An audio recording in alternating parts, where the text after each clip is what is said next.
আসসালামু আলাইকুম, সবাই কেমন আছেন? আলহামদুলিল্লাহ আমরা অনেক ভালো আছি, আবার ভালোও না একটু একটু। যাই হোক, প্রথমেই বলি, প্রায় 6:30টায় ঘুম ভেঙেছে আমার। আজকে কেন জানি আমার 5টা থেকে ঘুম ভেঙেছে। শুয়ে থাকতে থাকতে 5:30 এভাবে কেটে গেল প্রায়। তারপর আমি 6টার সময় ঘুম থেকে উঠেছি। তো ফ্রেশ হয়ে তারপর আমি সব রান্নাঘরের ড্রয়িং রুমের জানলাগুলো খুলে দিয়েছি। তো আমার ছেলেটা ঘুমাচ্ছিল, তাকে একটু এসিটা ছেড়ে দিয়ে তারপর ফ্যানটা বন্ধ করে দিলাম, কারণ ফ্যানের বাতাসেও তার একটু গরম লাগতেছিল। এইদিকে রান্নাঘরে এসে দেখি রান্নাঘরের কি কাণ্ড। আপনাদের ভাইয়া নারকেল কেটেছিল, তো এই অবস্থা করে রেখেছে। ছেলে মানুষ একটু যদি রান্নাঘরে কাজ করে 3 গুণ কাজ আরও বাড়িয়ে দিয়ে যায়। যাই হোক, এগুলো পরিষ্কার করে তারপর একটু নারকেল, তারপর এগুলো খাইলাম। সকালবেলা হাঁটতেছিলাম আর চিন্তা করতেছিলাম, সবাই যেহেতু ঘুমাচ্ছিল, এদিকে আমি রান্নার কাজটা খুব তাড়াতাড়ি সেরে ফেলবো। আমি কিন্তু ঘুম থেকে একদিকে উঠেছিলাম, অন্যদিকে আমি রান্না বান্না কী করবো সেটা গুছিয়ে রেখেছিলাম। প্রথমে আমি মাছগুলো নামিয়েছিলাম। তো আমার ভাগ্নে আমার বাসায় এসেছে। তো সে তাকে একদিন আগে বলেছিলাম একটু ভর্তা করার জন্য। আমার অন্যান্য রান্না শেষ, তো আমি আপনাদের সাথে রান্নাটা শেয়ার করে নাই। এটা আমার ভাগ্নি ভর্তাটা করতেছিল। সে বলতেছিল, তুমি যেহেতু ভিডিও করো, একটু এই ভর্তাটা শেয়ার করো। তো আমি সেই ভিডিও করতেছিল, তারপর আমি ভিডিও আবার শুরু করলাম। তার ভিডিও হচ্ছিল না।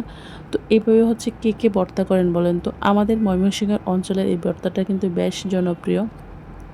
সবাই মোটামুটি অনেক পছন্দ করে পাটায় বেটে কাঁচা শুকনা মরিচ দিয়ে এই ভর্তাটা কিন্তু অসম্ভব ভাল লাগে। বিশেষ করে চিতই পিঠা, তারপর অন্যান্য এই ধরনের পিঠাগুলা দিয়ে বেশি ভাল লাগে। গরম ভাতের সঙ্গে তো একদম জমে যায়। সবচেয়ে বড় কথা আমার শ্বশুর শাশুড়ি হজে যাওয়ার পরে আমার খাওয়া দাওয়া কেন জানি একদমই ভাল লাগে না। তো আগে আমার শ্বশুর শাশুড়ির সাথে সবসময় খেতাম, কিন্তু ইদানিং আমার কেন জানি একদমই ভালো লাগে না। এই জন্য বলতেছিলাম যে একটু ভর্তা করার জন্য। বাসায় এক একবার এক একজন খায়।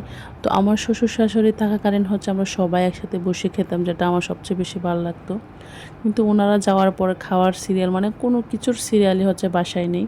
আসলে বাসায় যদি গার্ডিয়ান না থাকে তাহলে কিন্তু সব রুটিনে এলোমেলো হয়ে যায়, আমি মনে করি আর কি। আর একটা কথা কে কোন লোকেশন থেকে আমার ভিডিওটি দেখছেন অবশ্যই কমেন্ট বক্সে জানাবেন। আমি সবার পরিবারে গিয়ে কমেন্ট করব।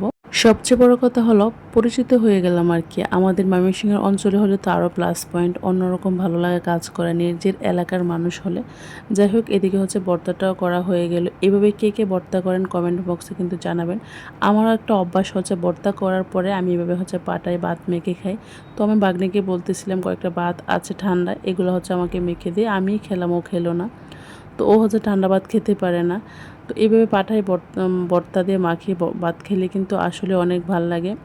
ভর্তা কিন্তু আবার সবার হাতেই ভাল লাগে না। যাই হোক, আজকের ভিডিও এই পর্যন্ত। সবাই কিন্তু সম্পূর্ণ ভিডিও দেখে তারপর একটা গঠনমূলক কমেন্ট করবেন, না হলে কিন্তু জানেনই তো কি আপডেট চলতেছে। সবাই ভালো থাকবেন, সুস্থ থাকবেন। আল্লাহ হাফেজ, টাটা।